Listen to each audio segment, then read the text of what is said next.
Hello, horror lover. Are you ready for a long night of nightmares? Before we begin, I want to ask you to subscribe to the channel, and especially leave a comment telling me which city you're watching from. I'd love to know. Click the like button, all of this because the incessant beeping of my alarm clock pierced through the veil of sleep, dragging me reluctantly into consciousness. I groaned, my hand fumbling to silence the irritating device. As I lay there, eyes still closed, I ran my tongue over my teeth, a habit I'd developed as a dental hygienist, always conscious of oral health even in my groggy state. But something was wrong. Terribly, inexplicably wrong. Instead of the familiar smooth enamel, my tongue met paper? My eyes flew open, heart suddenly racing. I sat bolt upright, hands flying to my mouth as panic began to set in. What I felt couldn't be real. It had to be a dream, a nightmare. I scrambled out of bed, nearly tripping over my tangled sheets in my haste to reach the bathroom mirror. My fingers trembled as I flicked on the light switch, momentarily blinding myself with the harsh fluorescent glare. As my vision adjusted, I forced myself to look at my reflection.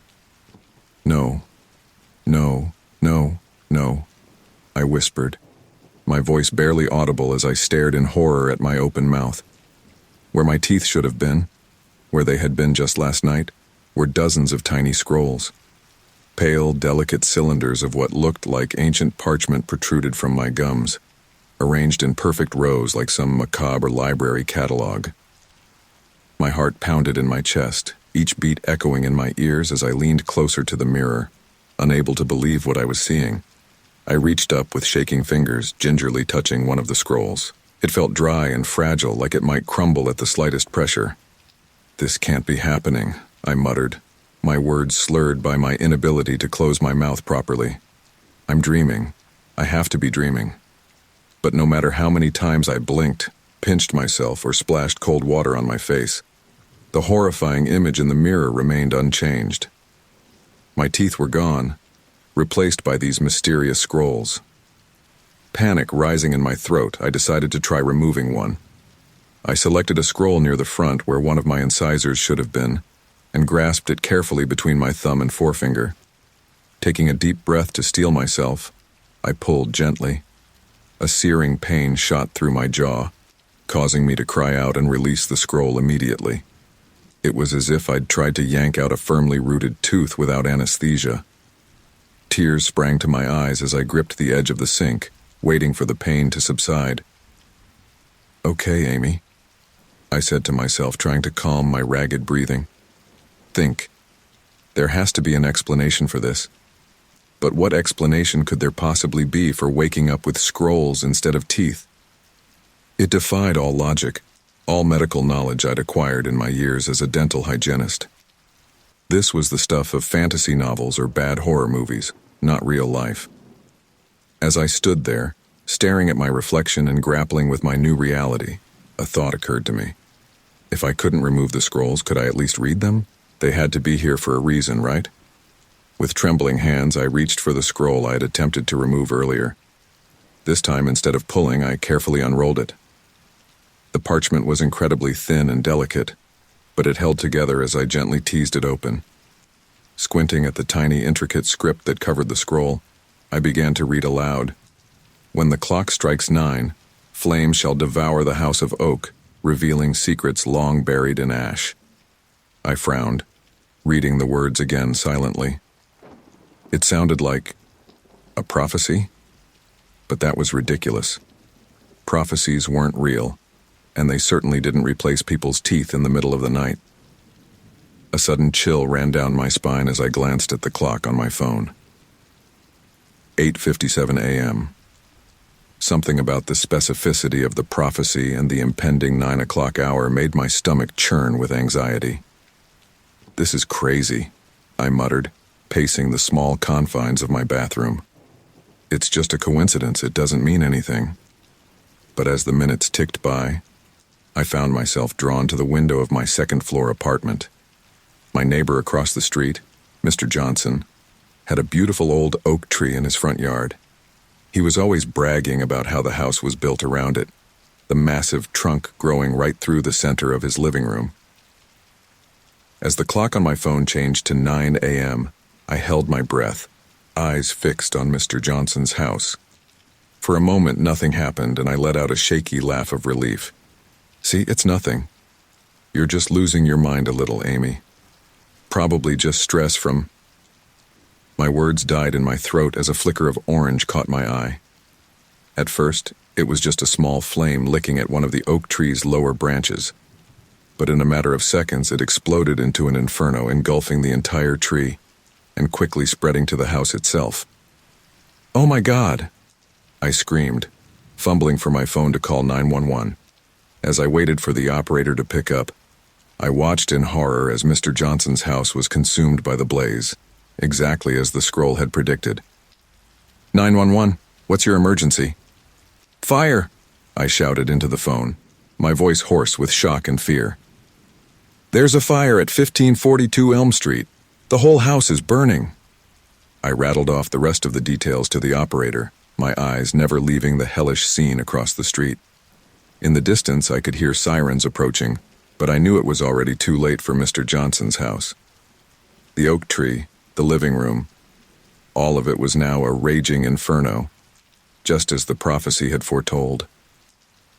As I ended the call, my legs gave out from under me, and I slid down the wall to sit on my bathroom floor. The implications of what had just happened crashed over me like a tidal wave. The scroll in my mouth had predicted this event with chilling accuracy, which meant, they're real, I whispered, my voice shaking. The prophecies are real. I don't know how long I sat there on the cold tile floor, my mind reeling as I tried to process everything that had happened in the last hour. The scrolls in my mouth, the pain when I tried to remove one, the horrifyingly accurate prophecy, it was all too much to comprehend. Eventually, a pounding on my door jolted me back to reality. Amy? Amy, are you in there? It was my neighbor from across the hall, Sarah. Are you okay? Did you see what happened to Mr. Johnson's house? I cleared my throat, trying to compose myself enough to respond. Yeah, I'm here, Sarah. I'm okay. I saw it. I called 911. Can you open the door? The police are here. They want to talk to everyone who witnessed it. Panic gripped me anew. How could I face anyone like this? How could I possibly explain the scrolls in my mouth, or the fact that I somehow knew the fire was going to happen? I can't right now, Sarah, I called back, hating the tremor in my voice. I'm not feeling well. Can you tell them I'll come down to the station later to give a statement? There was a pause, and I held my breath, praying she wouldn't insist. All right, Sarah finally replied, though she sounded concerned. But are you sure you're okay? You sound strange. I'm fine, I lied, the words feeling thick and awkward around the scrolls. Just a bit in shock, I guess. I'll be okay. If you're sure, take care, Amy. Let me know if you need anything. I listened to her footsteps retreating down the hall, then sagged against the door in relief. But the relief was short-lived as I turned back to face the mirror, the reality of my situation crashing down on me once again. My teeth were gone, replaced by scrolls containing prophecies that apparently came true. I had just witnessed the first of these prophecies unfold in horrifying detail, and I had no idea why this was happening to me or what I was supposed to do about it. As I stared at my reflection, at the unnatural sight of parchment where enamel should be, a sob bubbled up in my throat. What was happening to me? Was I cursed? Chosen? And what horrors might the other scrolls predict? With shaking hands, I unrolled another scroll, my eyes scanning the cryptic message within. As I read the words, my blood ran cold. Whatever force had thrust this power upon me, one thing was becoming terrifyingly clear. My life would never be the same again. The weight of the future, a future I could see but not control, pressed down on me, and I sank to the floor once more. As the sounds of sirens and chaos filtered through my window, I curled into myself, overwhelmed by the enormity of what I now faced. In the span of a single morning, I had become both prophet and prisoner, my mouth a repository of fates, yet to unfold. And as I sat there surrounded by the lingering scent of smoke and the bitter taste of destiny, I couldn't shake the feeling that this was only the beginning of a journey that would change not just my life, but the fate of the world itself. The shrill ring of my alarm clock jolted me awake, my heart racing as I realized I had somehow managed to fall asleep. For a blissful moment, I forgot about the horror of the previous day. Then, as consciousness fully took hold, the reality of my situation came crashing back. I ran my tongue over the scrolls in my mouth, the papery texture a stark reminder that this wasn't just a nightmare I could wake up from. The events of yesterday, the prophecy, Mr. Johnson's house burning down, it was all real. "Get it together, Amy," I muttered to myself, the words coming out slurred and unfamiliar around the scrolls. "You have to go to work." The thought of facing my colleagues and patients at the dental office with a mouthful of prophetic scrolls sent a wave of panic through me. How could I possibly do my job like this? But the alternative, calling in sick and staying home to wallow in my bizarre predicament, seemed even worse. I dragged myself out of bed and into the bathroom, wincing at my reflection. Dark circles shadowed my eyes, a testament to the fitful sleep I'd managed. I leaned in close to the mirror, gingerly parting my lips to examine the scrolls. They looked exactly the same as yesterday, showing no signs of decay or change. "Okay," I said to my reflection, trying to psych myself up. "You can do this, just keep your mouth closed as much as possible. Act normal." As I got ready for work, I practiced speaking with my mouth barely open, hoping to conceal the scrolls. It wasn't perfect, but it would have to do. I grabbed a scarf on my way out, wrapping it loosely around my neck. If anyone asked, I'd say I had a sore throat. The drive to work was tense. Every glance in my rearview mirror had me paranoid that someone would see the scrolls peeking out from between my lips. By the time I pulled into the parking lot of Bright Smiles Dental Clinic, my knuckles were white from gripping the steering wheel. I took a deep breath before entering the office, plastering what I hoped was a normal smile on my face. "Morning, Amy," chirped Melissa, our receptionist. "How are you today?" "Fine, thanks," I mumbled, keeping my lips as still as possible. "You?" Melissa's brow furrowed slightly. "Are you feeling all right? You sound a bit off." I gestured to the scarf around my neck. "Just a bit of a sore throat, nothing to worry about." "Oh, you poor thing," Melissa said sympathetically. "Make sure you drink plenty of water today." I nodded, relieved that my excuse seemed to work, and hurried to the back to change into my scrubs. As I was tying my hair back, Dr. Patel, the head dentist, poked his head into the room. "Amy, glad you're here. We've got a full schedule today, including Mrs. Abernathy at 11. You know how particular she is." I froze. Mrs. Abernathy was one of our most demanding patients, always insisting on a thorough explanation of every procedure. How was I going to manage that without opening my mouth properly? "Don't worry," I said, trying to sound confident. "I'll take good care of her." Dr. Patel gave me an odd look but didn't comment on my muffled speech. "Great. Let's have a good day, shall we?" The morning passed in a blur of anxiety and careful maneuvering. I managed to get through my first few patients by keeping my verbal communication to a minimum and relying heavily on gestures and written notes. It wasn't ideal, but it was working. As the clock ticked closer to 11, my anxiety ramped up. I decided to use my lunch break to try and decipher another scroll, hoping it might give me some insight into how to handle this situation. I locked myself in the employee bathroom and carefully unrolled one of the scrolls near the back of my mouth. The tiny, intricate script swam before my eyes as I read. "The heart's rhythm falters as the clock strikes 12. A life hangs in the balance when iron meets flesh." A chill ran down my spine. This prophecy seemed even more ominous than the last. I glanced at my watch, 11:30 a.m. Whatever this prophecy foretold, it was going to happen soon. Just then, a knock on the door startled me. "Amy?" It was Melissa. "Mrs. Abernathy is here early. Can you take her now?" I quickly rolled the scroll back up, my heart pounding. "Sure," I called out, trying to keep the panic from my voice. "I'll be right there." As I led Mrs. Abernathy to the examination room, my mind raced. The prophecy mentioned noon. Should I try to delay the appointment? But how could I do that without raising suspicion? "So, dear," Mrs. Abernathy said as she settled into the chair, "I've been having this terrible sensitivity in my lower left molar. I think it might need a crown." I nodded, picking up my tools and trying to focus on the task at hand. "Let's take a look," I said, keeping my lips as still as possible. As I began the examination, I couldn't help but glance repeatedly at the clock on the wall. 11:50, 11:55. "Is everything all right, dear?" Mrs. Abernathy asked, noticing my distraction. "You seem a bit off today."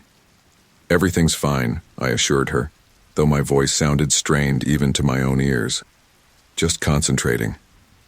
As the minute hand ticked closer to noon, my anxiety reached a fever pitch. The prophecy echoed in my mind.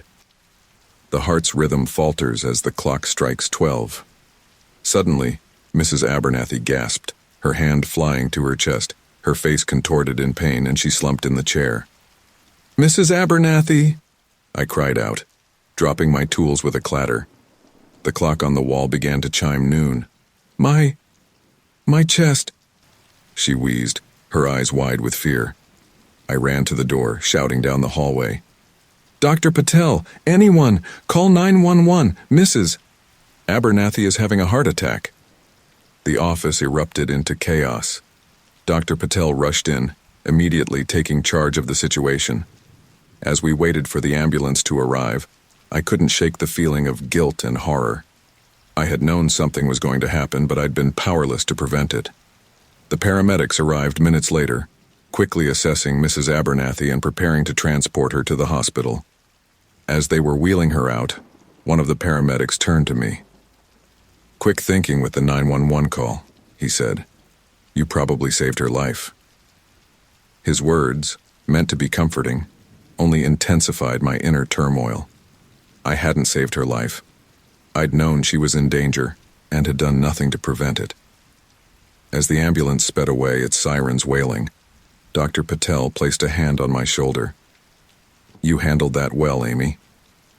Why don't you take the rest of the day off? It's been quite a shock." I nodded mutely, grateful for the chance to escape. As I gathered my things, the weight of what had just happened pressed down on me. The prophecy had come true, just like the one about Mr. Johnson's house. These weren't coincidences. They were predictions of the future, and they were infallible. The drive home was a blur. I barely registered the familiar streets passing by, my mind consumed by the implications of what I now possessed. These scrolls in my mouth weren't just a bizarre medical anomaly. They were a window into the future, a future filled with disaster and pain. As I entered my apartment, I caught sight of myself in the hallway mirror. I looked pale, shaken, my eyes wide with the knowledge of what I'd witnessed. I approached the mirror slowly, then opened my mouth to stare at the scrolls. "What are you?" I whispered to my reflection. "Why me? What am I supposed to do with this curse?" The scrolls, of course, remained silent. But as I stood there, staring at the parchment that had replaced my teeth, I knew that I couldn't ignore this. Whatever power had bestowed this gift upon me, I had a responsibility now. These prophecies were coming true, and people were getting hurt. I sank to the floor, my back against the wall, as the full weight of my situation crashed over me. Tears welled up in my eyes, a mix of fear, guilt, and overwhelming responsibility. "I can't do this," I sobbed, burying my face in my hands. "I can't bear this knowledge." But even as I said the words, I knew I had no choice. The scrolls were a part of me now, and their prophecies would continue to unfold whether I wanted them to or not. The question was, what was I going to do about it? As the afternoon sun cast long shadows across my apartment, I sat there on the floor, grappling with my new reality. I was no longer just Amy, the dental hygienist. I had become something else, a reluctant oracle, burdened with knowledge of the future and the power to potentially change it. The thought was terrifying, but as I wiped away my tears and stood up, I felt a spark of determination ignite within me. I may not have asked for this power, but now that I had it, I had to find a way to use it. Somehow I had to figure out how to interpret these prophecies and use them to help people rather than simply watching disasters unfold. As I made my way to the kitchen to make a much-needed cup of tea, I caught my reflection one more time. The person staring back at me looked different, older, wearier, but also stronger. Whatever challenges lay ahead, whatever mysteries these scrolls held, I would face them. I had to. The alternative was unthinkable. With shaking hands, I reached for another scroll, ready to unravel the next prophecy and face whatever fate had in store for me. The soft glow of my laptop screen illuminated the darkened living room, casting eerie shadows on the walls. I blinked, my eyes burning from hours of staring at the screen. Empty coffee mugs littered the table, testament to my desperate attempts to stay awake and focused. For days now, I'd been scouring the internet for any information about prophetic teeth, magical scrolls, or inexplicable dental transformations. My search history was a bizarre mix of dental journals, occult websites, and ancient mythology forums. "This is useless," I muttered, rubbing my temples. The scrolls in my mouth seemed to shift slightly as if responding to my frustration. I glanced at the clock. 3:47 a.m. Another sleepless night spent chasing shadows and fairy tales. But what choice did I have? The scrolls were real, their prophecies terrifyingly accurate. I needed answers, and I needed them fast. As I was about to call it quits for the night, a notification popped up on my screen, a reply to one of my forum posts. My heart raced as I clicked on it, hope warring with skepticism. The message read, "Seek the seer of Bourbon Street. She knows the secrets of the scroll bearers." I frowned, reading the message again. It was vague, cryptic even, but it was the first lead I'd had in days. I quickly typed a reply. "Who is the seer of Bourbon Street? How can I find her?" Minutes ticked by with no response. I refreshed the page repeatedly, willing another message to appear. Just as I was about to give up, a new reply popped up. "New Orleans. The shop with the purple door. Bring an offering of lavender and honey. Go alone." And then, as suddenly as they had appeared, the messages vanished. The entire thread disappeared from the forum as if it had never existed. "What the hell?" I whispered, staring at the blank screen. I sat back, my mind reeling. New Orleans. It was a long shot, possibly a wild goose chase, but it was the only lead I had. The scrolls in my mouth seemed to tingle, as if urging me forward. Without allowing myself to second guess, I opened a new tab and started searching for flights to New Orleans. My fingers trembled as I entered my credit card information, booking a flight leaving in just a few hours. As the confirmation email arrived in my inbox, a mix of excitement and terror washed over me. What was I doing? Flying across the country on the advice of some anonymous internet stranger? But then again, what choice did I have? I threw some clothes into a bag, along with a jar of lavender-infused honey I found in the back of my pantry. As I zipped up the bag, my phone buzzed with a text from Dr. Patel. "Amy, just checking in. How are you feeling? When can we expect you back at work?" I stared at the message, guilt gnawing at me. I'd called in sick for the past few days, unable to face my colleagues or patients with my mouth full of prophetic scrolls. Now I was about to disappear to New Orleans without explanation. After a moment's hesitation, I typed out a reply. "I'm sorry, Dr. Patel. I'm dealing with a family emergency. I need to take some personal time. I'll keep you updated." It wasn't entirely a lie. This was an emergency, even if it wasn't family-related. I just hoped Dr. Patel would understand. The drive to the airport was surreal. The pre-dawn streets were nearly empty, streetlights casting an otherworldly glow on the pavement.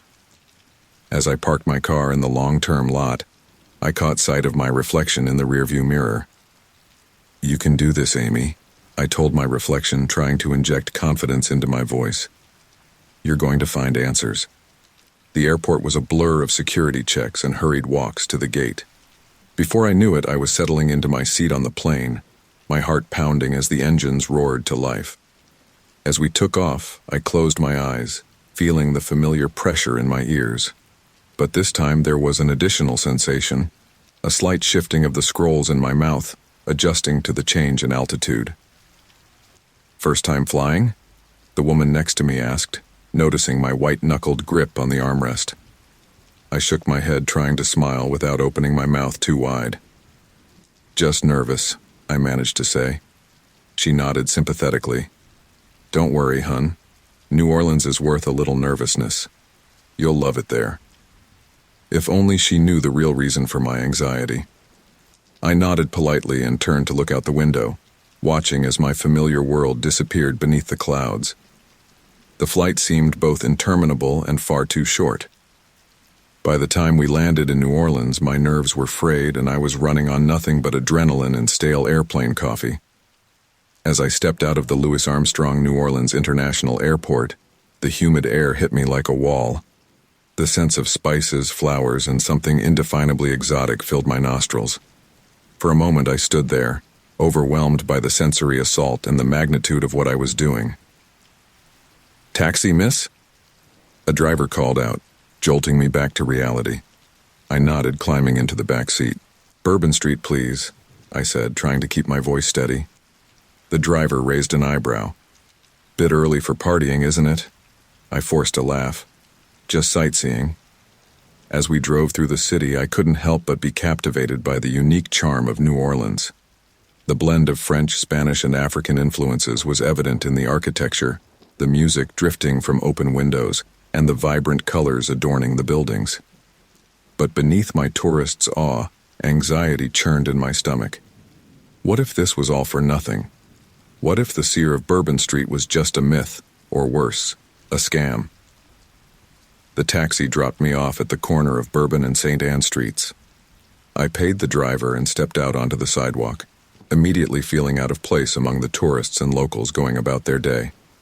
I began walking down Bourbon Street, my eyes scanning for any sign of a purple door. The street was a riot of colors and sounds, even in the early afternoon.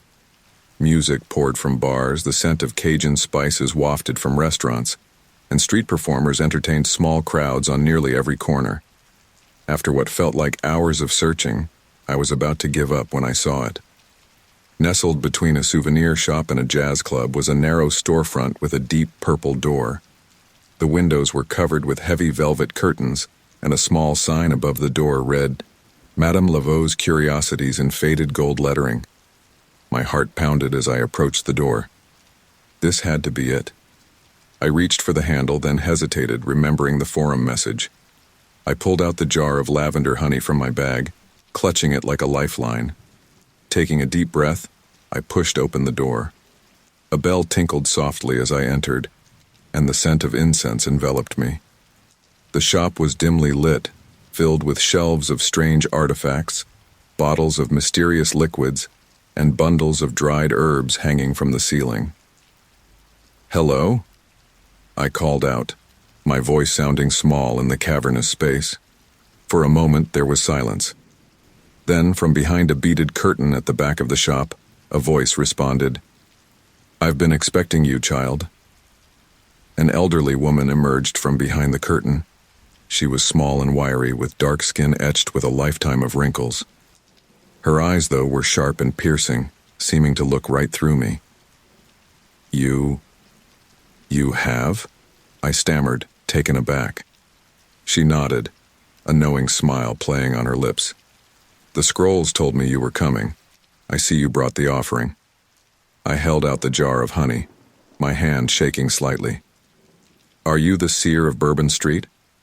The woman took the jar, examining it closely. "Some call me that. Others know me as Madame Laveau. But names are not important. What matters is that you're here, and you seek answers." I nodded eagerly. "Yes, I don't understand what's happening to me. These scrolls in my mouth, the prophecies, can you help me?" Madame Laveau's eyes narrowed as she studied my face. "Show me," she commanded. Hesitantly, I opened my mouth, revealing the scrolls where my teeth should be. Madame Laveau leaned in close, her breath smelling of cloves and something herbal I couldn't identify. "Ah," she breathed, her eyes widening. "It's been many years since I've seen a true scroll-bearer. You carry a great power, child, and an even greater burden. But what does it mean? I asked, desperation creeping into my voice. Why me? How do I get rid of them? Madame Laveau shook her head slowly. Get rid of them? Oh no, child. These scrolls are a part of you now. They've chosen you for a reason. Chosen me? But I don't want this. I can't handle knowing the future, seeing terrible things happen and not being able to stop them. The old woman's face softened with sympathy. I understand your fear, but you must understand. The scrolls are not a curse, but a gift, a responsibility.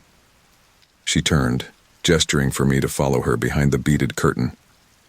Come, we have much to discuss, and time is short.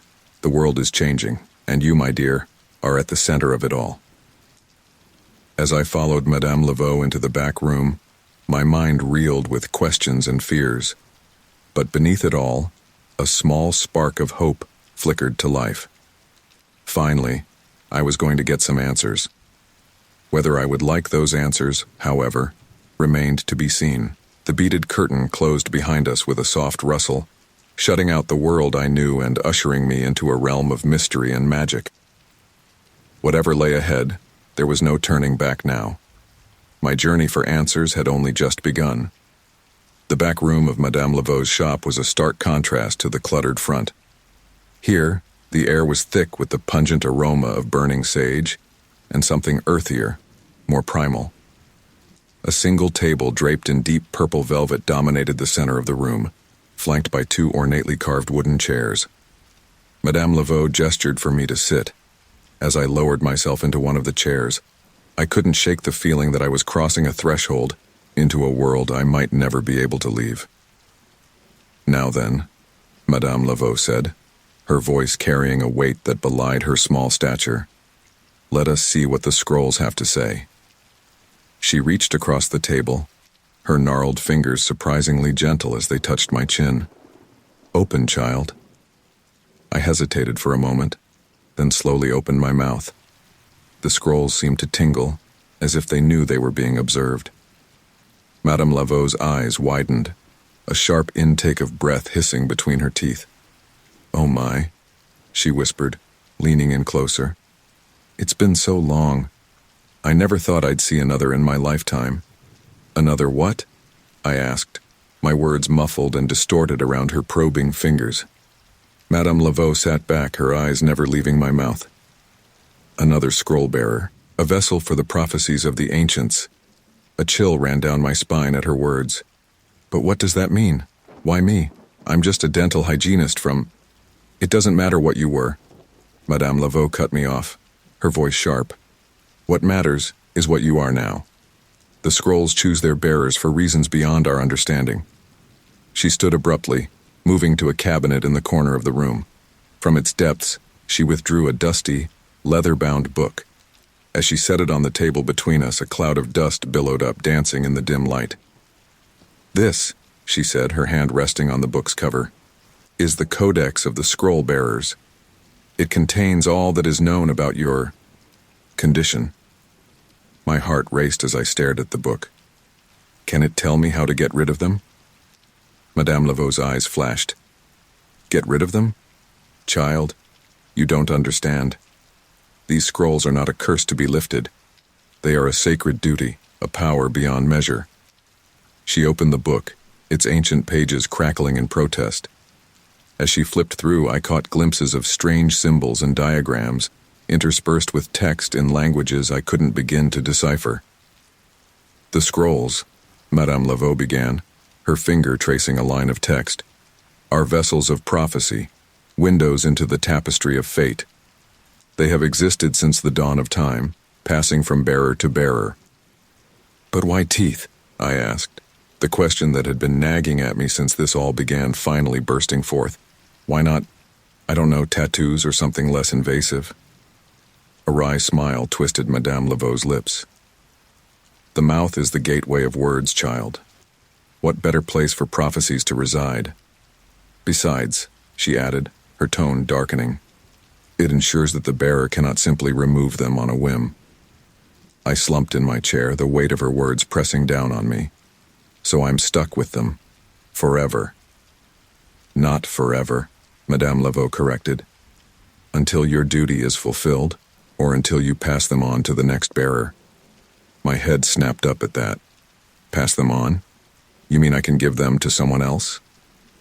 The look Madame Laveau gave me was filled with disappointment and a hint of anger. Is that truly your first thought? To burden another with your responsibility? Shame washed over me.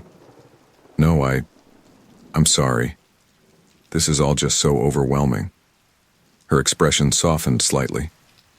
I understand, child, but you must understand the gravity of your situation.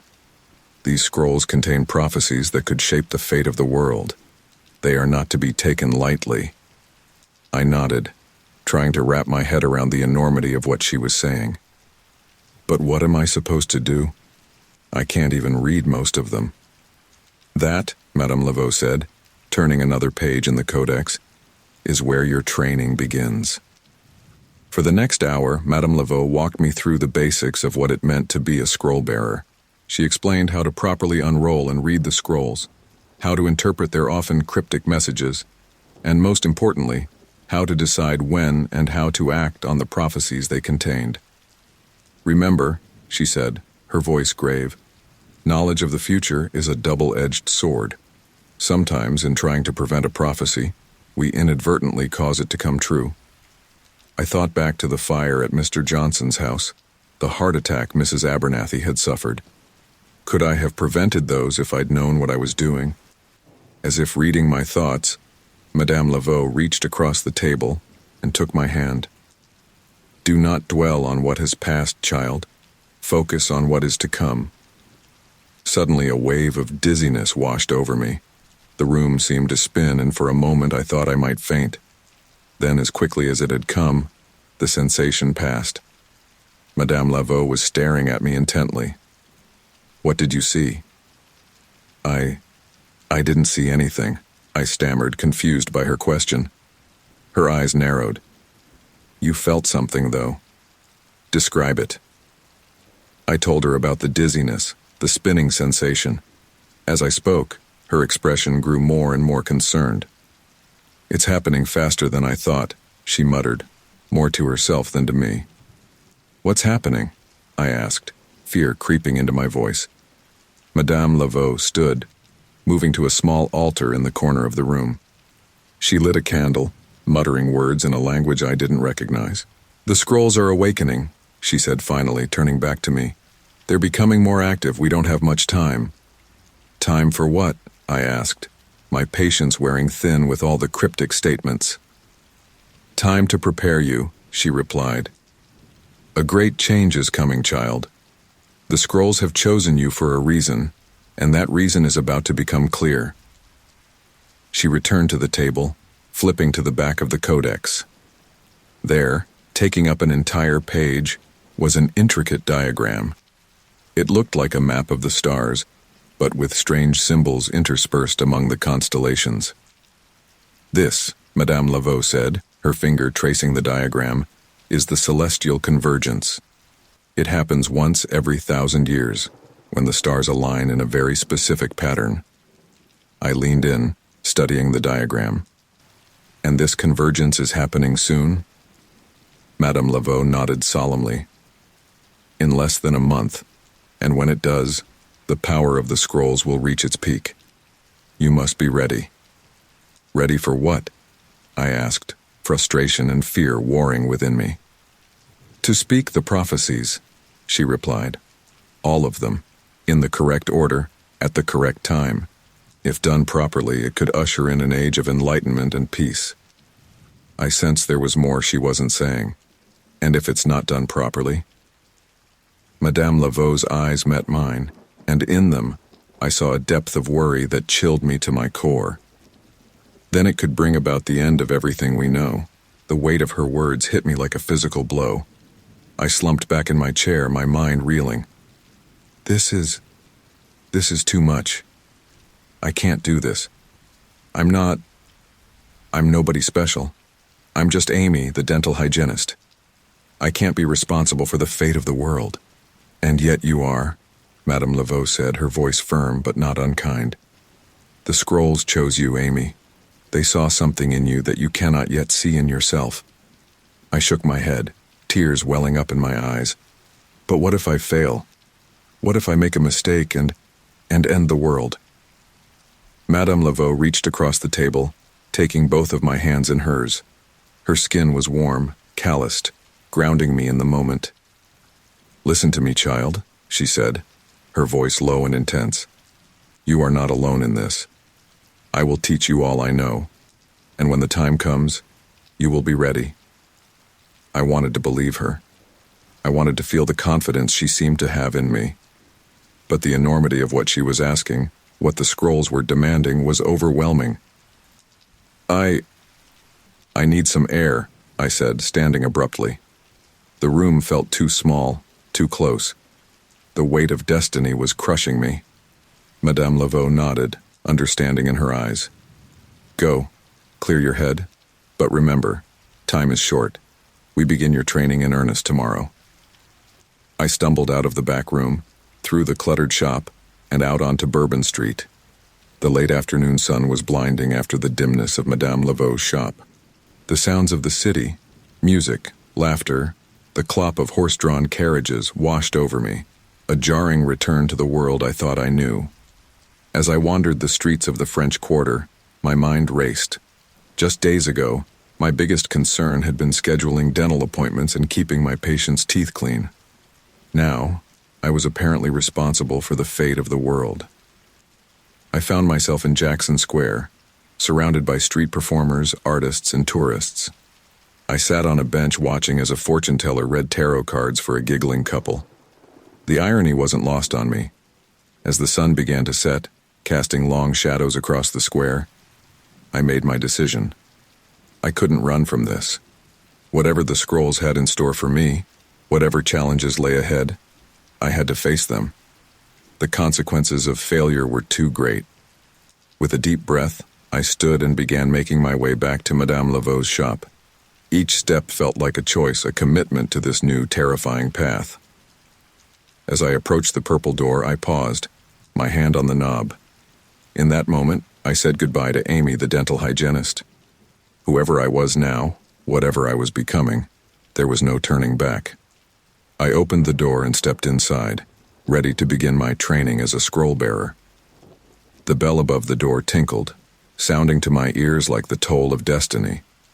The next 2 weeks passed in a blur of intense training and preparation. Madame Laveau proved to be a demanding teacher, pushing me to my limits as she drilled me on the intricacies of prophecy interpretation and the responsibility of a scroll bearer. "Again," she commanded, her eyes sharp as she watched me struggle with a particularly complex scroll. I took a deep breath, focusing on the tiny script before me. The words seemed to swim on the parchment, rearranging themselves as I stared. Finally, they settled into a pattern I could comprehend. "When the iron bird falls from the sky," I began, my voice gaining confidence as I spoke, "the earth will tremble, and the waters will rise. Only the child of two worlds can stem the tide." Madame Laveau nodded, a rare smile of approval crossing her face. "Better. You're learning to see beyond the words, to feel the rhythm of the prophecy." I sat back, exhausted but oddly exhilarated. Over the past 2 weeks, I'd gone from being barely able to read the scrolls to interpreting complex prophecies with growing accuracy. But there was still so much to learn, and time was running short. "The celestial convergence is less than 2 weeks away," Madame Laveau reminded me, her tone grave.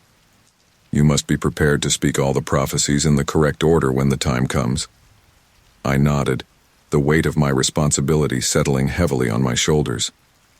"I understand, but what if I'm not ready? What if I make a mistake?" Madame Laveau's eyes softened slightly. "Child, no scroll bearer in history has ever felt truly ready. But the scrolls chose you for a reason. You must trust in that." As I opened my mouth to respond, a sudden wave of dizziness washed over me. The room spun, and for a moment, I thought I might pass out. Then, as quickly as it had come, the sensation passed, leaving behind a strange, tingling sensation in my mouth. What was that?" I gasped, gripping the edge of the table to steady myself. Madame Laveau leaned forward, her eyes intense. A prophecy is demanding to be spoken. You must let it out, child. Now. Fear gripped me. We had practiced reading the scrolls, interpreting them, but I had never actually spoken a prophecy aloud before. The potential consequences terrified me. But what if it's something terrible? What if speaking it makes it come true? The prophecy will come to pass whether you speak it or not, Madame Laveau said firmly. But by speaking it, you give the world a chance to prepare. Now speak. Taking a deep breath, I closed my eyes and focused on the tingling sensation in my mouth. One of the scrolls seemed to unroll of its own accord, the words burning in my mind. When I opened my eyes, the room seemed to fade away, leaving only the prophecy. My voice, when I spoke, sounded strange and distant to my own ears. When the clock strikes noon on the day of reckoning, the ground will shake and the sky will burn. The iron giant will fall, bringing destruction in its wake. Only through sacrifice can the city be saved. As the last word left my lips, the room came rushing back into focus. I gasped, feeling as though I'd run a marathon. Madame Laveau was staring at me, her expression a mix of awe and concern. The first utterance, she murmured, and a powerful one at that. Before I could respond, the ground beneath us began to tremble. It started as a gentle vibration, but quickly grew in intensity until the whole shop was shaking. Books tumbled from shelves and the crystals hanging in the window chimed ominously. An earthquake? I shouted over the rumbling, struggling to keep my balance. Madame Laveau shook her head, her eyes wide. No, child. This is the prophecy beginning to unfold. As if on cue, a deafening roar filled the air. Through the window, I saw a streak of fire tear across the sky. A plane, I realized with horror, its engines ablaze as it plummeted towards the city. Oh, God, I whispered, my heart pounding. What have I done? Madame Laveau gripped my arm, her nails digging into my skin. There's no time for guilt, child. The prophecy has been set in motion. Now we must act to mitigate the damage. She pulled me towards the door, navigating the chaos of the shaking room with surprising agility. As we burst out onto Bourbon Street, we were met with a scene of panic and confusion. Tourists and locals alike were pouring out of buildings, their faces etched with fear, as they pointed at the burning plane in the sky. We need to get to the river, Madame Laveau shouted over the cacophony of screams and sirens. The iron giant will fall there. As we raced through the streets of the French Quarter, I couldn't help but feel responsible for the chaos unfolding around us. If I hadn't spoken the prophecy. Focus, child. Madame Laveau's sharp voice cut through my spiral of guilt. Remember the words. Only through sacrifice can the city be saved. We must determine what that sacrifice must be. We reached the banks of the Mississippi just as the plane made its final, terrible descent. The ground shook violently as it crashed into the river, sending a massive wave surging towards the shore. People screamed and ran, but Madame Laveau stood firm, her eyes fixed on the wreckage. The iron giant has fallen, she muttered. Now comes the destruction. As if summoned by her words, the water began to churn and rise. It wasn't just the impact of the plane. The river itself seemed to be swelling, threatening to burst its banks and flood the city. What do we do? I cried, watching in horror as the water crept ever closer to the levees. Madame Laveau turned to me, her eyes blazing with an intensity I'd never seen before. The sacrifice, child. It must be something of great value freely given. My mind raced, trying to think of what could possibly be valuable enough to save an entire city. Money, possessions, none of it seemed significant enough. Then, with a clarity that terrified me, I knew what had to be done. The scrolls, I said, my voice barely a whisper. They're the most valuable thing I have. Madame Laveau's eyes widened. Child, no. The scrolls are your destiny, your power. To give them up is the only way to save the city, I finished. The realization filled me with a strange mix of fear and resolve. Before Madame Laveau could stop me, I stepped to the edge of the river. The water was mere feet away now, lapping hungrily at the shore. I could feel the scrolls in my mouth thrumming with power. "I offer these scrolls," I shouted, my voice carrying over the roar of the water and the panicked cries of the crowd, "as a sacrifice to save this city and its people." For a moment, nothing happened. Then, I felt a searing pain in my mouth as the scrolls began to glow. One by one, they detached from my gums and floated into the air, shimmering with an otherworldly light. The pain was excruciating, but I forced myself to remain standing, watching as the scrolls hovered over the churning water. Then, in a flash of blinding light, they plunged into the river. The effect was immediate. The water, which had been about to overtop the levees, began to recede. The churning calmed, and the threatening swell subsided. Within minutes, the Mississippi had returned to its normal flow, as if nothing had happened. I collapsed to my knees, overwhelmed by what had just transpired. My mouth felt strangely empty, my tongue probing the spaces where the scrolls had been, finding only normal teeth. Madame Laveau knelt beside me, her face a mix of awe and sorrow. "You did it, child. You saved the city." "But at what cost?" I asked, my voice hoarse. "The scrolls, they're gone. I failed as a scroll bearer." She shook her head, taking my hands in hers. "No, Amy. You fulfilled your duty in the truest way possible. You used the power of the scrolls to save countless lives." As the adrenaline of the moment faded, I became aware of the crowd gathering around us.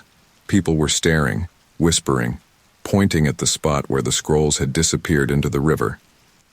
"What happens now?" I asked, suddenly feeling very small and very human. Madame Laveau helped me to my feet, her eyes scanning the horizon. "Now we prepare.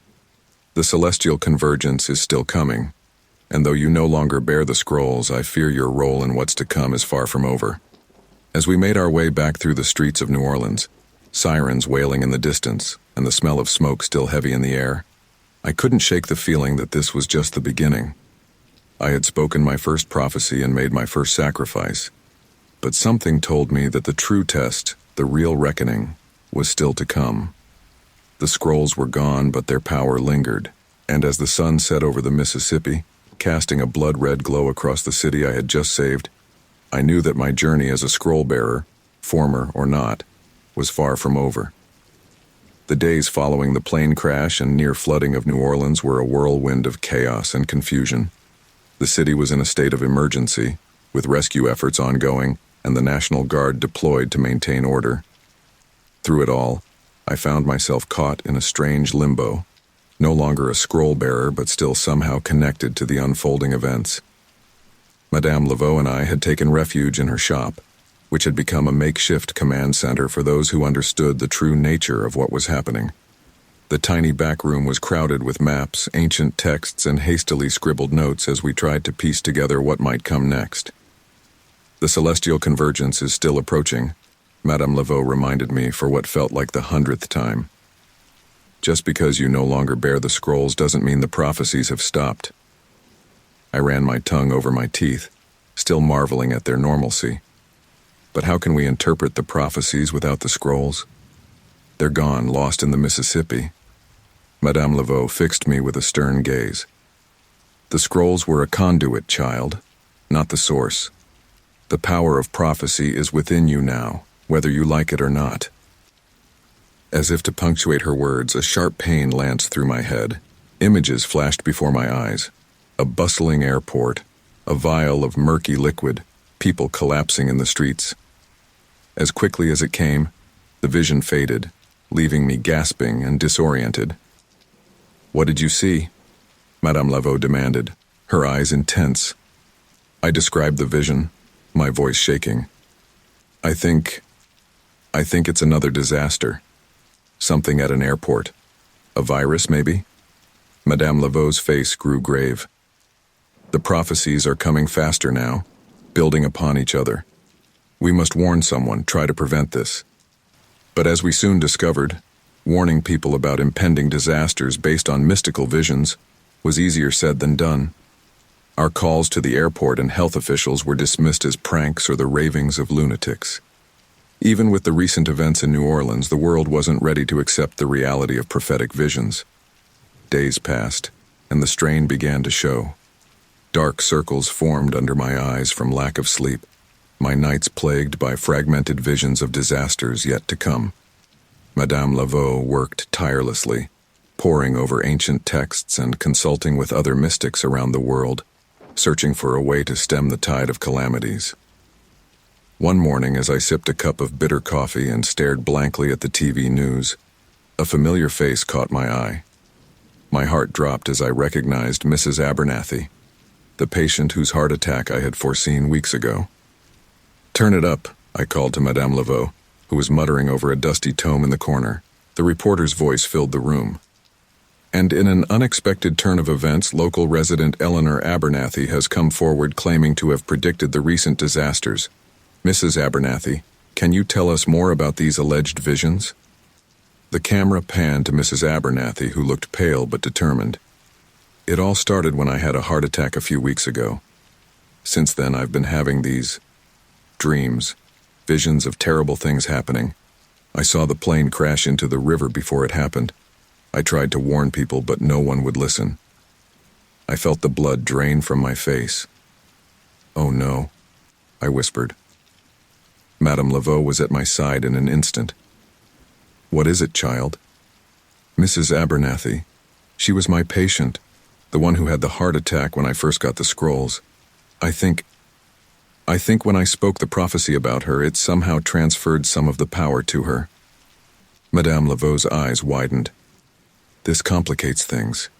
If the power of the scrolls has fragmented, spread to others." She didn't need to finish the thought. The implications were terrifying. How many others might be out there, experiencing visions they didn't understand, perhaps even speaking prophecies without realizing the consequences? As if in answer to our unspoken fears, my phone buzzed with a news alert. With trembling fingers, I opened the notification, reading aloud. "Breaking. Outbreak of unknown virus at JFK Airport. Hundreds fallen ill. Airport on lockdown. It's happening," I breathed, the weight of failure crushing down on me. Just like in my vision, we couldn't stop it. Madame Laveau gripped my shoulder, her voice firm. "We couldn't stop this one, but we can still act. We need to find others like Mrs. Abernathy, those who may have received fragments of the scroll's power. They may hold the key to understanding what's coming next."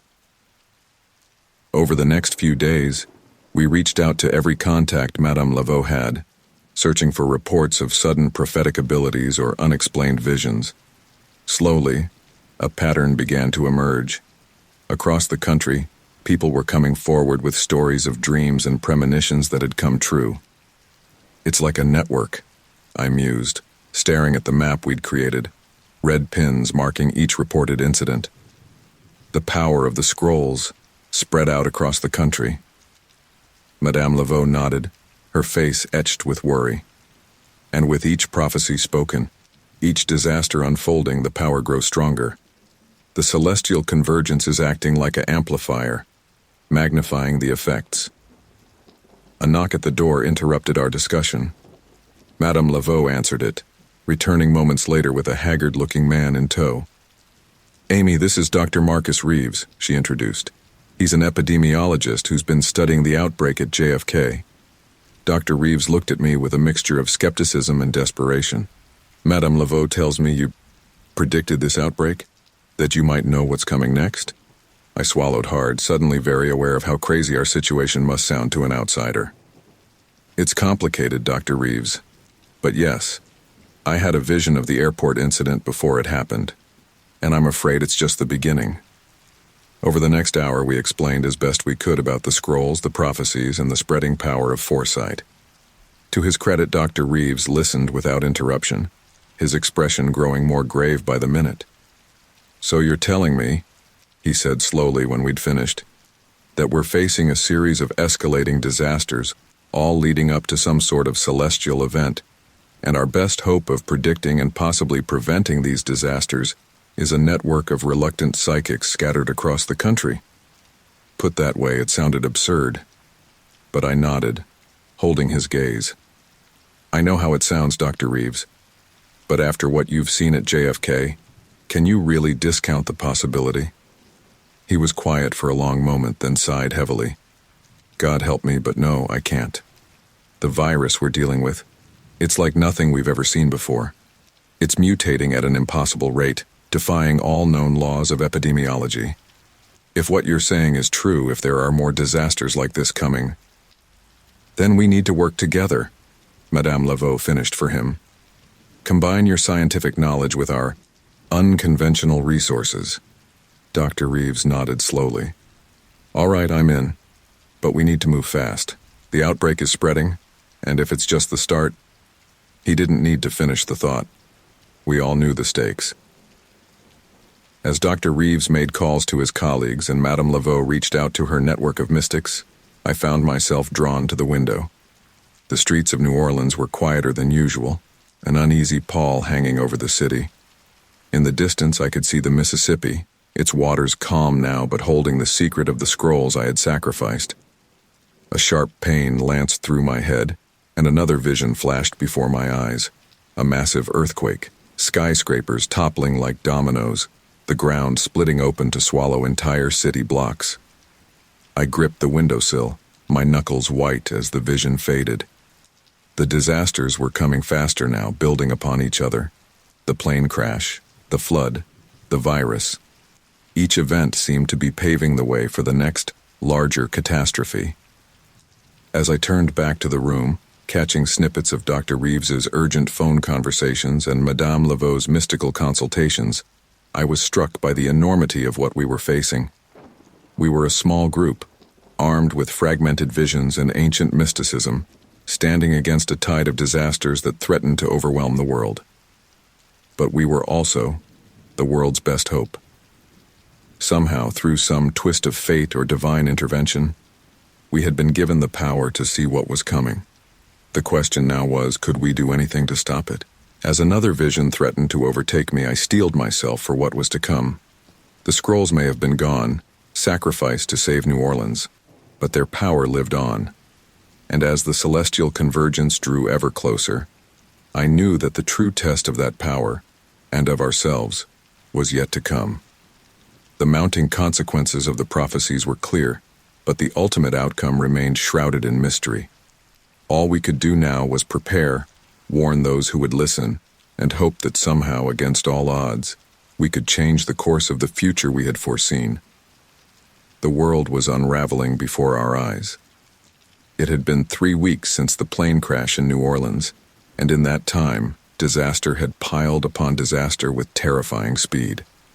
The virus that had started at JFK Airport had mutated and spread, defying all attempts at containment. Major cities around the globe were under quarantine, their streets empty save for emergency workers in hazmat suits. I stood in Madame Laveau's shop, which had become our makeshift command center, staring at the wall of screens we'd set up. Each one showed a different news channel, a cacophony of voices reporting on the latest calamities. Magnitude 8.1 earthquake has devastated Los Angeles. Unprecedented flooding in coastal cities worldwide.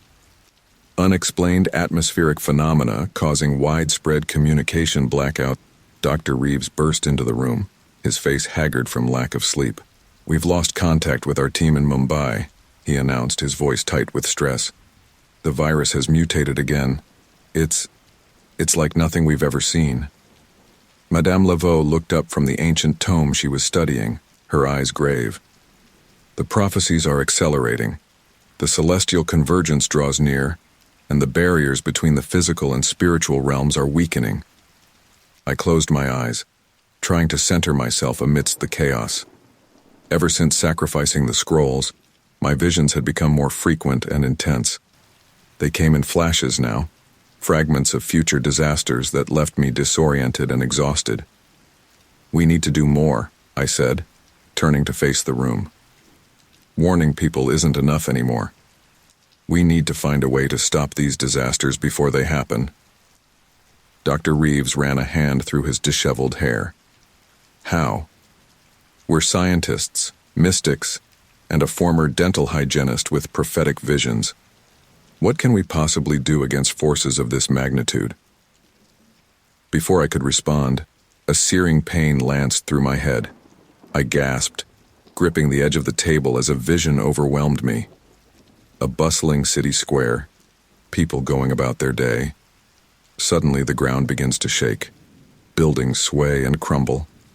In the center of the square, a massive sinkhole opens up, swallowing everything in its path. As the dust settles, a dark, otherworldly energy seeps from the chasm, corrupting everything it touches. "Amy, Amy," Madame Laveau's voice cut through the vision, pulling me back to reality. I blinked, finding myself on the floor, both she and Dr. Reeves kneeling beside me with concerned expressions. "What did you see?" Dr. Reeves asked, his skepticism long since replaced by a grim acceptance of our new reality. I described the vision, my voice shaking. It felt different this time, more immediate, and that energy at the end, it was like nothing I've ever seen before. Madame Laveau's face paled. "The veil is thinning," she murmured. "The disasters aren't just physical anymore. They're weakening the barriers between our world and others." Dr. Reeves looked between us, confusion evident on his face. "What are you talking about? What others?" "Realms beyond our own," Madame Laveau explained, her voice grave. "Dimensions of spirit and energy that exist alongside ours, usually separate, but now they're bleeding through." I stood up shakily, my mind racing. "We need to find out where this is going to happen. If we can get there in time, maybe we can evacuate the area, minimize the damage." Dr. Reeves nodded, already pulling out his phone. "I'll contact our network, see if anyone's reported geological instabilities that match your vision." As he made his calls, I turned to Madame Laveau. "There's more, isn't there? Something you're not telling us about what's coming." She sighed heavily, suddenly looking every one of her years. "The celestial convergence isn't just an astronomical event, child. It's a cosmic alignment that happens once in 1,000 years, when the barriers between realms are at their weakest. If we can't find a way to stabilize things before then what?" I pressed, though part of me dreaded the answer. "Then the barriers could collapse entirely," she said softly. "Our world would be overrun by forces we can't even comprehend. It would be the end of everything we know." The weight of her words settled over me like a shroud. I thought back to my life just a month ago, when my biggest concern was scheduling dental appointments. Now, I was part of a team trying to prevent the literal end of the world. Dr. Reeves rejoined us, his expression grim. "I think we've found it. There have been reports of unusual seismic activity in Mexico City. It matches the description from Amy's vision." "How long do we have?" I asked, already dreading the answer. He checked his watch. "Based on the pattern of your previous visions and the time it took for them to manifest, less than 24 hours. Madame Laveau was already moving, grabbing essentials and stuffing them into a bag. "We need to go, now. If we can get there before the event begins, we might be able to do something." "Do what?" Dr. Reeves asked, exasperation creeping into his voice. "We're not equipped to handle an earthquake, let alone whatever otherworldly energy Amy saw." I took a deep breath, centering myself. "We have to try. If this really is the tipping point, the event that could lead to the collapse of the barriers between worlds, then we're the only ones who might be able to stop it." The journey to Mexico City was a nightmare of logistics and close calls. With much of the world's transportation infrastructure in chaos, we had to rely on a patchwork of private flights and overland travel. Every step of the way, we saw signs of the world's unraveling: refugee camps, military checkpoints, and an overwhelming sense of fear and desperation in the eyes of everyone we encountered. As our battered Jeep entered the outskirts of Mexico City, the air felt heavy with an unnatural tension. The streets were eerily quiet, many of the residents having fled after the recent disasters and our warnings of what was to come. We made our way to the Zócalo, the main square at the heart of the city. As we arrived, I felt a chill run down my spine. It was exactly as I had seen in my vision. We need to evacuate anyone still in the area, Dr. Reeves said, already moving to coordinate with the local authorities who had reluctantly agreed to assist us. Madame Laveau gripped my arm, her eyes intense. Amy, listen to me. When the event begins, you must be ready. Your connection to the prophecies, fragmented as it is, may be our only chance to influence what's coming. I nodded, trying to quell the fear rising in my chest. What do I need to do? Focus on the energy you saw in your vision. When the rift begins to open, you must try to guide it, to shape it. The power of the prophecies flows through you now. Use it. Before I could ask for more details, the ground beneath our feet began to tremble. It started as a gentle vibration but quickly grew in intensity. Around us, buildings swayed ominously. It's starting, Dr. Reeves shouted over the growing rumble. Everyone, take cover. But I knew I couldn't take cover. This was what I had been preparing for, what all the pain and visions and sacrifices had led to. As the earth shook violently and people screamed in terror, I walked to the center of the square, my legs trembling but my resolve firm. The ground split open with a deafening crack, a chasm forming exactly where I had seen it in my vision. As I stared into the abyss, I saw the dark energy beginning to seep out, corrupt and otherworldly. Closing my eyes, I reached out with my mind, trying to connect with the prophetic energy that had been a part of me since that fateful morning when I woke with scrolls instead of teeth. I felt it respond, a surge of power unlike anything I had experienced before. As the energy from the chasm reached out, seeking to corrupt and destroy, I pushed back with every ounce of will I possessed. In my mind's eye, I saw the barriers between worlds, gossamer thin and on the verge of collapse. With the power flowing through me, I reached out to those barriers, trying to reinforce them, to hold back the tide of chaos threatening to engulf our world. The struggle felt eternal. My consciousness stretched to its limits as I fought against forces beyond mortal comprehension. Just when I thought I couldn't hold on any longer, I felt other presences joining me. Across the globe, others who had been touched by the power of the scrolls were linking their energies with mine, creating a network of prophetic power that spanned the world. With one final monumental effort, we pushed back against the encroaching darkness. The chasm in the Zocalo began to close, the malevolent energy retreating to whatever realm it had come from. As the dust settled and the earth grew still, I opened my eyes to find Madame Laveau and Dr. Reeves staring at me in awe. "You did it," Dr. Reeves breathed, disbelief evident in his voice. "You actually did it." Madame Laveau's eyes were shining with unshed tears. "The barriers are stabilized, at least for now.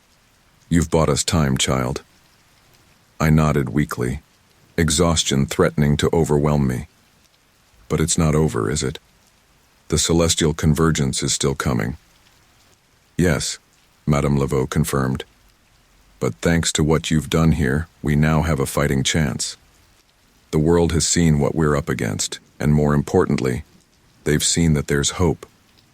As emergency services began to arrive and the square filled with bewildered but grateful people, I looked out over the city. The world was still in chaos, still reeling from the disasters that had struck over the past weeks.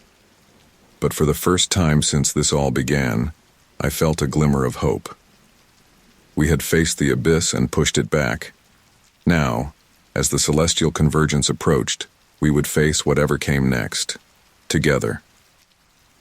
The world held its breath. In the weeks following the Mexico City incident, a tenuous calm had settled over the globe. The string of disasters had slowed, but an undercurrent of tension remained. Everyone, from world leaders to ordinary citizens, knew that something monumental was on the horizon. Our makeshift team had relocated to a secure facility outside of Washington, D.C., provided by a government that had finally accepted the reality of what we were facing. The room buzzed with activity as scientists, mystics, and newly discovered prophets worked side by side, trying to piece together the puzzle of the approaching celestial convergence. I stood before a massive digital map, watching as pinpoints of light flickered across its surface. Each light represented someone who had manifested prophetic abilities, a global network of reluctant seers, all connected by the power that had once resided in my scroll teeth. Dr. Reeves approached, his lab coat wrinkled from too many hours of continuous wear. "Amy, we've got something. The data from the global seismic monitors is showing some unusual patterns." I turned to him, feeling the familiar tension headache building behind my eyes. "What kind of patterns?" He pulled up a series of graphs on a nearby screen. "It's like pulses. Rhythmic vibrations deep within the Earth's crust, all syncing up. And they're getting stronger." Madame Laveau joined us, her eyes scanning the data. "The Earth itself is preparing for the convergence. These vibrations, they're like contractions." "Contractions?" I echoed, a chill running down my spine. "You mean like the Earth is about to give birth," she finished, her voice grave. Before I could process the implications of that statement, a searing pain lanced through my head. The room spun, and I gripped the edge of the table to keep from falling. "Amy?" Dr. Reeves's voice sounded distant, muffled. "Are you having another vision?" I nodded, unable to speak as the images flooded my mind. But this time it was different. Instead of fragmented glimpses, I saw a complete scene unfolding with terrifying clarity. The ocean churned, waves rising to impossible heights. From the depths, something began to emerge. Massive, ancient, defying description. As it rose, the sky darkened, and the very fabric of reality seemed to warp around it. As suddenly as it had come, the vision released me. I gasped, finding myself on the floor, surrounded by concerned faces. "What did you see?" Madame Laveau asked, helping me to my feet. I described the vision, my voice shaking. It was like nothing I've ever seen before. Some kind of creature, but enormous. Impossibly old. Dr. Reeves frowned, skepticism warring with the trust he'd developed in my abilities. "A creature? Are you saying we're about to be attacked by some sort of sea monster?"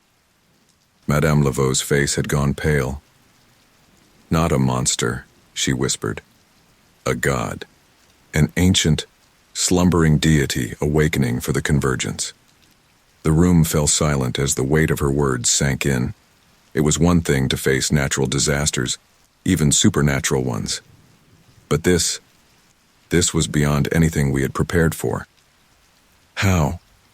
I swallowed hard, trying to find my voice. "How do we stop something like that?"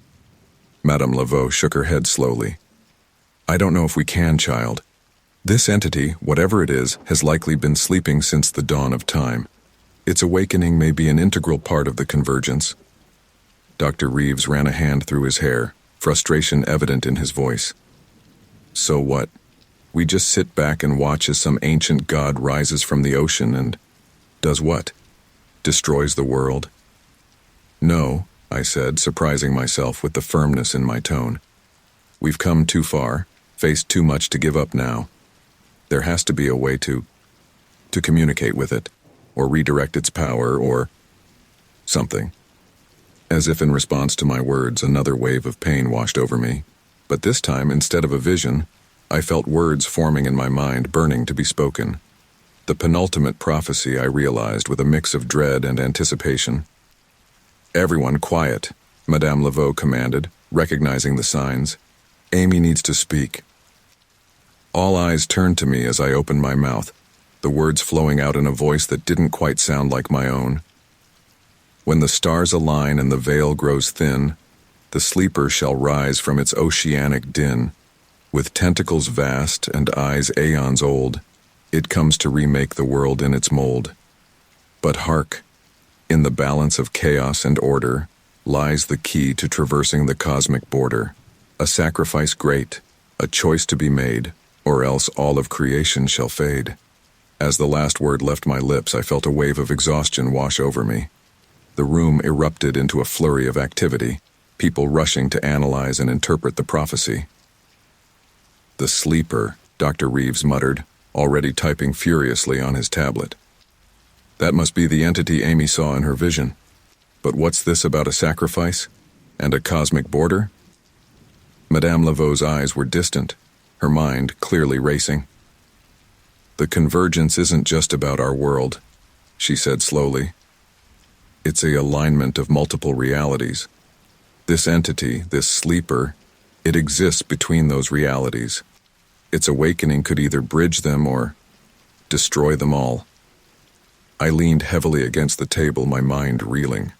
"And the sacrifice, the choice, I fear," Madame Laveau said softly, "that when the moment comes, someone will have to make a terrible decision. A sacrifice that could save our world, or doom it."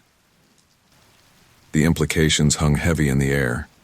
We had all known that facing the convergence would require courage, but this was asking for potentially the ultimate sacrifice. Dr. Reeves cleared his throat, his scientific mind already racing ahead. "We need to pinpoint where this entity is going to emerge. If we can be there when it happens, maybe we can, influence the outcome somehow." I nodded, forcing myself to focus despite the exhaustion pulling at me. The vision showed a vast ocean, and if this thing is as big as it seemed, its emergence would cause massive oceanic disturbances. "The Pacific," one of the scientists called out, pointing to a series of readings on her screen. "We're detecting unusual seismic activity along the Pacific Ring of Fire centered around the Mariana Trench." Of course, I thought. The deepest part of the ocean, a fitting slumber place for an ancient deity. "How long do we have?" I asked, dreading the answer. Dr. Reeves consulted his data. "Based on the increasing frequency of the Earth's contractions and the alignment of the stars, less than 48 hours. The room burst into frantic activity. Plans were made, resources allocated, and a team assembled to head to the projected emergence site. Through it all, I felt a strange calm settling over me. Whatever was coming, whatever choice had to be made, I knew in my heart that I would be at the center of it. As we prepared to leave for the Pacific, Madame Laveau pulled me aside, her eyes filled with a mixture of pride and sorrow. "Amy," she said softly, "you've come so far from that confused dental hygienist who walked into my shop. You've faced things that would break most people, and you've risen to every challenge. But what's coming? It may ask more of you than anyone has the right to ask." I nodded, feeling the weight of destiny pressing down on me. "I know. But if there's a chance to save the world, to protect everything and everyone I love, I have to try." She squeezed my hand, a tear slipping down her weathered cheek. "You have the strength within you, child. Whatever happens, know that you've already done more than anyone could have expected." As we boarded the military transport that would take us to our rendezvous point in the Pacific, I looked out over the Washington skyline. The city gleamed in the morning sun, people going about their lives, blissfully unaware of the cosmic drama about to unfold. I thought of my old life, of the patients I used to worry about, the simple concerns that once filled my days. That life felt like a distant dream now. In its place was a reality filled with prophecies, ancient gods, and the fate of all creation hanging in the balance. As the plane took off, carrying us towards what felt like a date with destiny, I closed my eyes and reached out with my mind. Across the globe, I felt the network of prophets, all connected, all sensing the approaching climax of our shared journey. Whatever was waiting for us in the depths of the Pacific, whatever choice had to be made, I knew one thing for certain. The fate of the world would be decided in the next 48 hours. And somehow, for better or worse, I would be at the heart of it all. The military transport plane cut through the night sky, its occupants a mix of scientists, mystics, and military personnel. The mood was tense, each person lost in their own thoughts about what awaited us in the depths of the Pacific Ocean. I sat near the window, watching the moonlight dance on the clouds below. In my hand, I clutched a small, ornate box Madame Laveau had given me before we left. Inside was a single scroll, the last prophecy, yet to be read. "You'll know when it's time," she had said, her eyes filled with a mixture of hope and resignation. Dr. Reeves settled into the seat next to me, his face haggard from lack of sleep. "How are you holding up, Amy?" I gave him a weak smile. As well as can be expected, I suppose. It's not every day you fly out to meet an ancient god rising from the ocean. He chuckled, but it was a sound devoid of humor. If someone had told me a month ago that I'd be involved in something like this, I'd have had them committed. Now look at us. Life has a way of taking unexpected turns, I mused, running my fingers over the box containing the final scroll. Dr. Reeves nodded towards the box. Any idea what's in there? I shook my head. No, but I can feel it. It's like it's pulsing, waiting for the right moment. Before he could respond, the plane's intercom crackled to life. Attention all passengers, we're approaching the designated coordinates. Please prepare for descent. As we strapped ourselves in, I peered out the window. Below us, the vast expanse of the Pacific stretched out, dark and foreboding. But something was wrong. Even from this height, I could see that the ocean was moving. Not just with waves, but with massive, unnatural swells. My God, Dr. Reeves breathed, leaning over to look. It's already starting. The plane began its descent, aiming for a naval aircraft carrier that had been positioned near the Mariana Trench. As we got closer, the true scale of what was happening became apparent. The ocean was churning violently, massive whirlpools forming and dissipating in a chaotic dance. We landed with a jolt, immediately surrounded by a flurry of activity as we were ushered off the plane and onto the carrier's deck. The air was thick with tension and the acrid smell of ozone. Admiral Hawthorne, a stern-faced woman with steel-gray hair, greeted us. Dr. Reeves, Miss Carter, welcome aboard the USS Nimitz. I wish it were under better circumstances. What's the situation, Admiral? Dr. Reeves asked as we followed her to the ship's command center. It's unlike anything we've ever seen, she replied, her voice tight. The ocean floor is shifting. We're detecting seismic activity off the charts, and the water temperature in the trench has skyrocketed.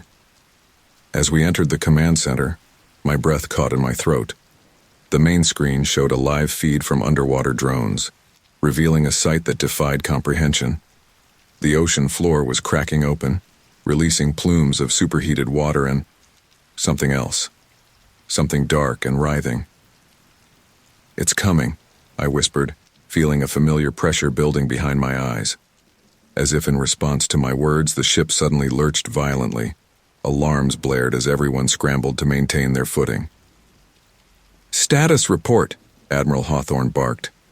Ma'am, we're detecting a massive object rising from the trench, a young officer reported, his voice shaking. It's bigger than anything our sensors are calibrated for. The underwater feed flickered and distorted, but through the chaos we caught glimpses of something emerging. Vast tentacles, each larger than the biggest skyscraper, unfurled from the depths. An eye, ancient and unknowable, opened in the darkness.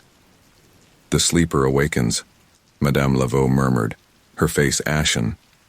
As the creature continued to rise, the very fabric of reality seemed to warp around it. The sky above us darkened, unnatural auroras dancing across the heavens. The air crackled with energy, making my hair stand on end.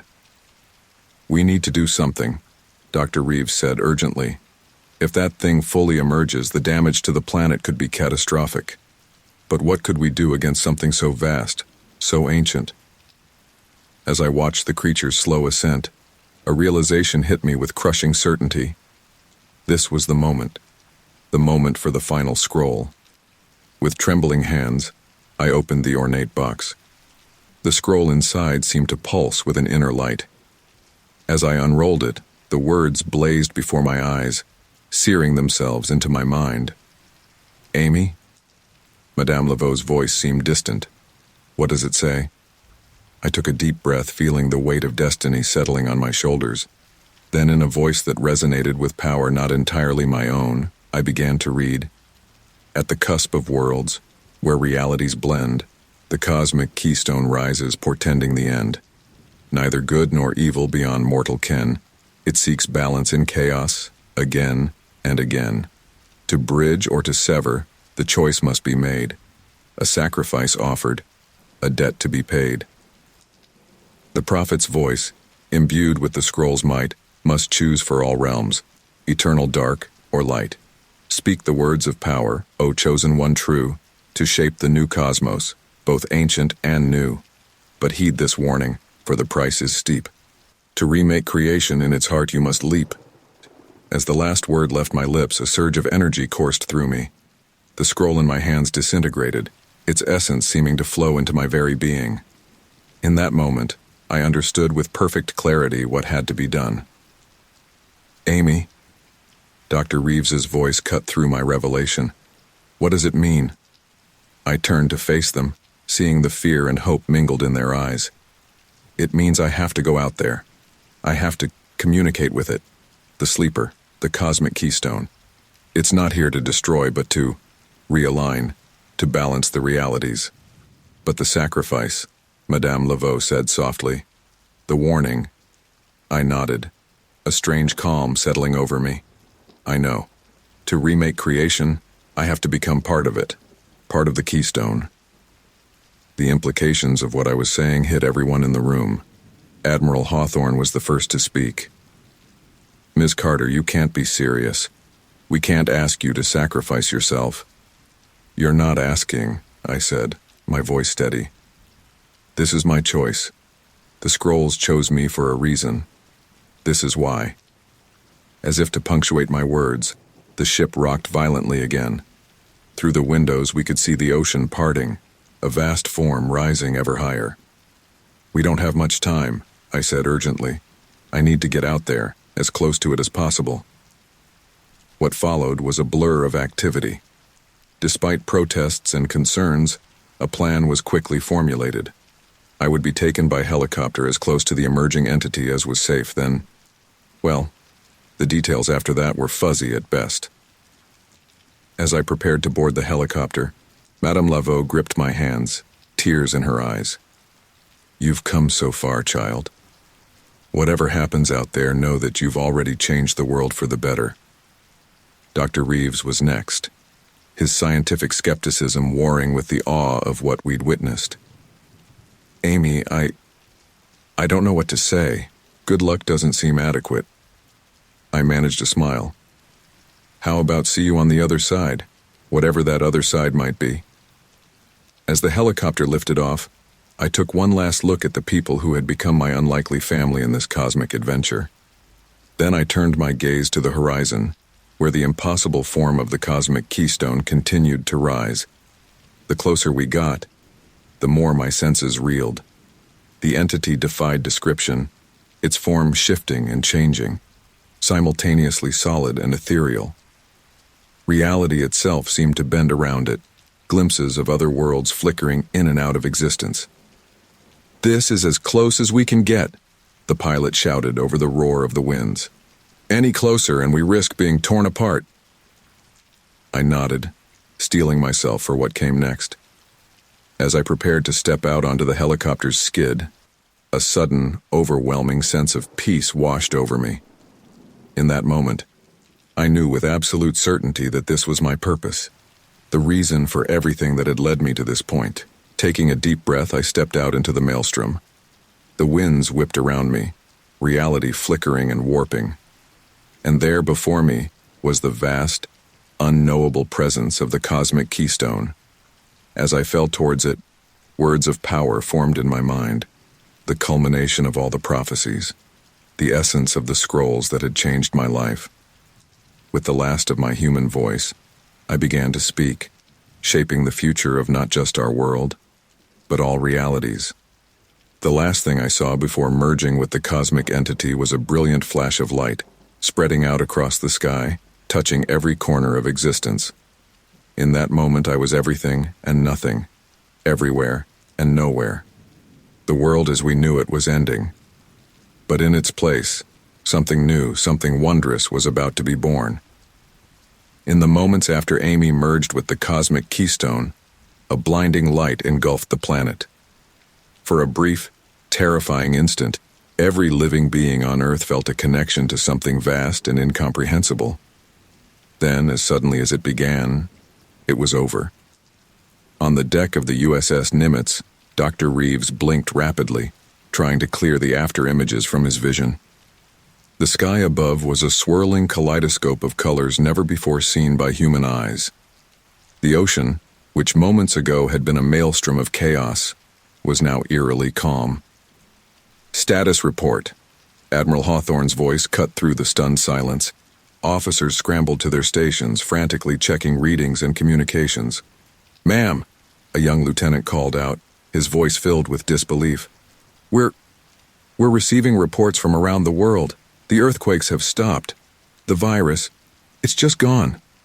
It's like every disaster of the past month has been undone." Madame Laveau stepped forward, her eyes fixed on the horizon where Amy had disappeared. "Not undone," she said softly. "Rewritten."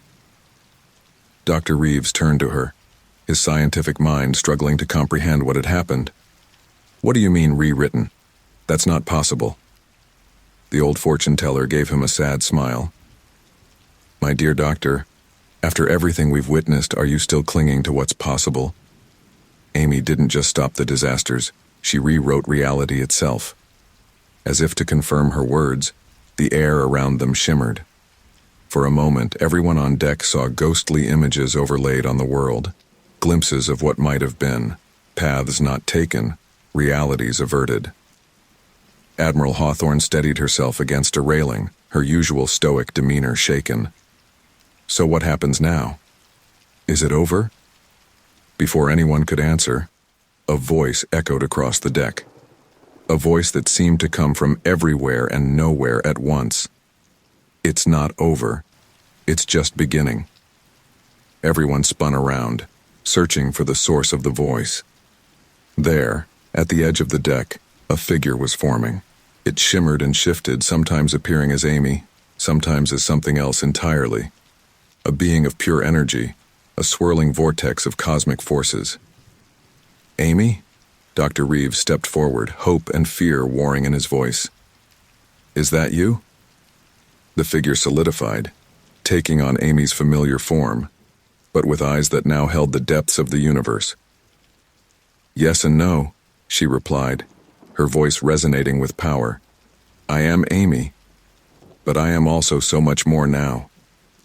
Madame Laveau approached cautiously, her eyes wide with wonder. "You've become one with the cosmic keystone." Amy, or the being that had once been Amy, nodded.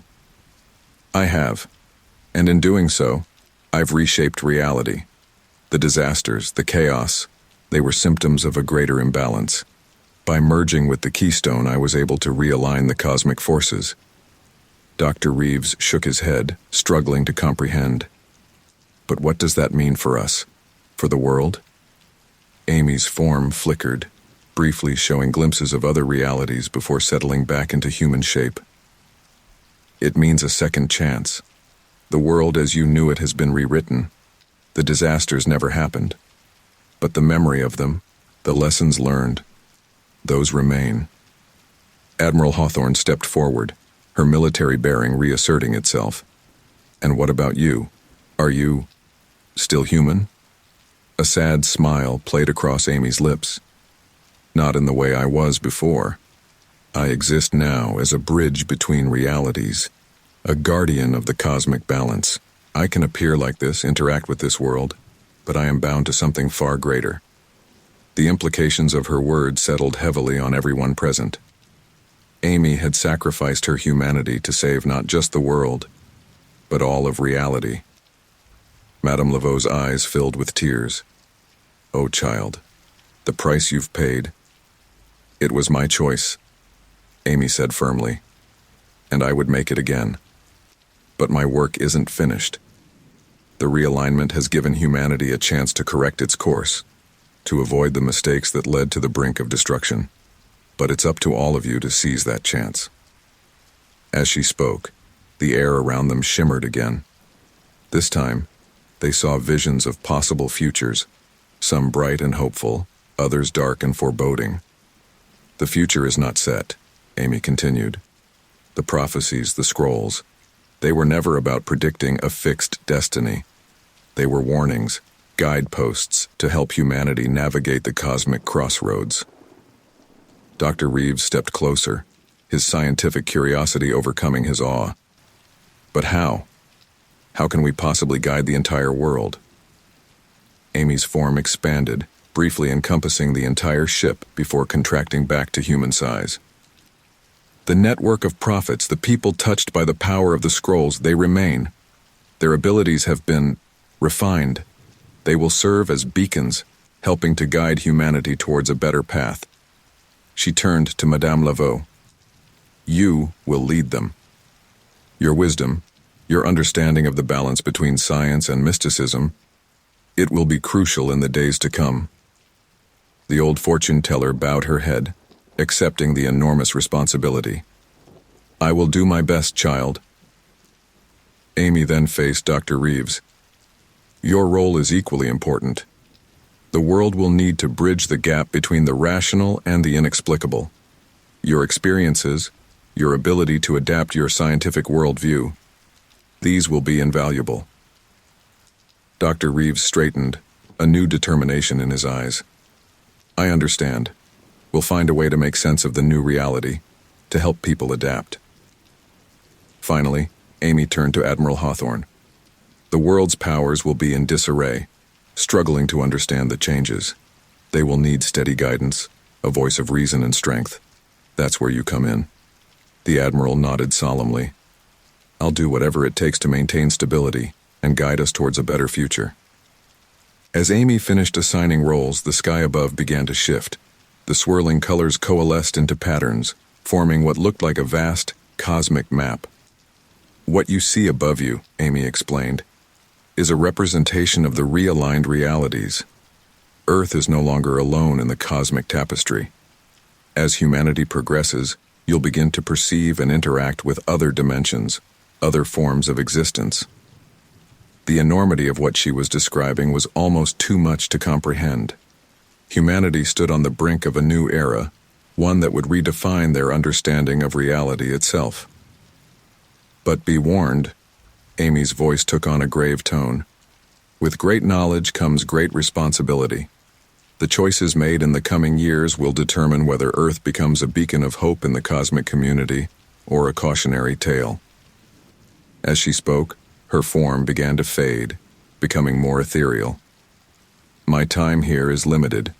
I must return to my duties as part of the cosmic keystone, but know that I will be watching, guiding when I can. Dr. Reeves reached out, a sudden panic gripping him. Wait. There's so much more we need to know, so many questions. Amy's smile was both sad and knowing. The answers will come in time, Doctor. Trust in yourselves in the path ahead. The greatest adventures of humanity are just beginning. With those final words, Amy's form dissolved into motes of light, swirling upwards to join the cosmic tapestry above. For a moment, those on the deck of the USS Nimitz thought they could see a face in the patterns of the sky, Amy's face watching over them. As the phenomenon faded, leaving behind a sky that would never quite look the same again, a profound silence fell over the ship. Each person present knew that they had witnessed something monumental, a turning point not just in human history, but in the history of all existence. Admiral Hawthorne was the first to break the silence. Well, she said, her voice steady despite the enormity of what they'd experienced. It seems we have work to do. Madame Laveau nodded, her eyes still fixed on the spot where Amy had vanished. Indeed we do. A new chapter in human history has begun, and we must ensure it's written well. Dr. Reeves took a deep breath, squaring his shoulders. Where do we even start? How do we explain all of this to the world? We start with the truth, Admiral Hawthorne said firmly. As much of it as people can handle. And then we get to work building the future Amy sacrificed herself to give us. As the sun began to rise on this new era, casting its light on a world forever changed, the small group on the deck of the USS Nimitz began to plan. They knew the road ahead would be challenging, filled with wonders and dangers beyond imagination. But they also knew that somewhere, watching over them from the cosmic tapestry, was Amy, the dental hygienist turned cosmic guardian, forever ensuring that the delicate balance of reality remained intact. The world had ended, and it had begun anew. What lay ahead was a future limited only by humanity's ability to grow, to learn, and to embrace their new place in a vast and wondrous cosmic community.